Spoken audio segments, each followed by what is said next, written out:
Tervisekassa rahalised vahendid hakkavad otsa lõppema. Kriitiline aeg on 2029. Seda juhul, kui analoogse rahastamise mudeliga jätkatakse. Tervishoiuteenus iseenesest on oluliselt kallinenud, mitte nagu leib ja piim poes 1 euro haaval kuus, aga kordades enam. Elanikkond vananeb ehk maksumaksjate arv jääb vähemaks. See kõik on tänane reaalsus ja seda kajastab ka Arenguseire Keskuse poolt valminud raport. Üksnes tõhususe tõstmisest ei piisa, kindlasti on vaja lisaraha.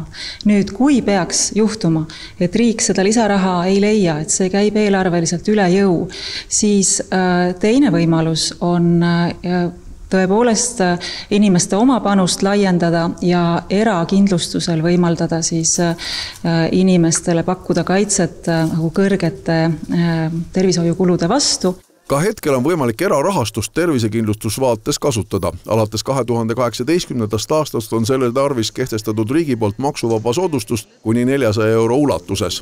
Kindlustusseltside liidu vaates on aga seda vähe. Näiteks Leedus eraravikindlustuse abil kaasatakse turule 150 miljoni euro ringis sel aastal. Lätis küündib juba 200 miljonini. Meie räägime aastasest eelarve puudujäägist umbes siin viimastel uuringutel 100 miljonit. Varasemalt oli see number suurem.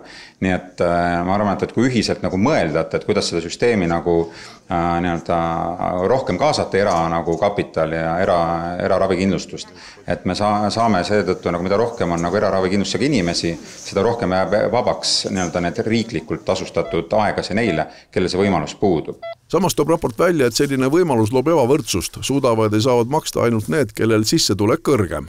Me tõstame näiteks seda maksuvaba piirmäärasid 400-lt, mis iganes see number on, ta 1000 on ta mingi muu, ta kindlasti aitab ühelt poolt ja teiselt poolt siis on nüüd see riigi küsimus, et kas minnakse ka oma osaluste kallale, et riigisüsteemi rahakotti natukene ka seda leevendada, seda survet sinna. Raportis on selles vaates näitena välja toodud Prantsusmaa ja Horvaatia. Haavatavamate elanikkonnagruppide eest tasub selle kindlustusmakse riik ise.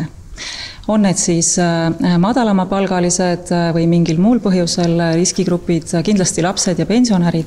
Nii et see on kindlasti selle mudeli osa, kui üldse seda teed muidugi minna. Selliselt jätkates tuleks riigil igal aastal Tervisekassasse juurde paisata 100 miljonit eurot. See on keeruline tänastes tingimustes. Sotsiaalministeerium on raportiga tuttav ja kindlasti plaanib sellele reageerida oma meetmete paketiga. Jah, tõesti, tuleb leida kuldne kesktee, tuleb vaadata, millised on teiste riikide kogemused ja kohandada neid nii palju, kui see on võimalik Eesti oma süsteemiga, sest iga riigi tervishoiusüsteem on ju väga erinev. Et see seisab meil ees ja kuskil aasta alguses ma tahaksin minna siis ettepanekutega valitsusse ja vaatame, kuidas edasi. Tervisekassa rahastamise mudeliga on probleeme ka teistel Euroopa riikidel. Paljudes piirkondades on selles vallas edasi jõutud. Eestis loodetakse ettepanekuid tutvustada järgmise aasta esimeses kvartalis.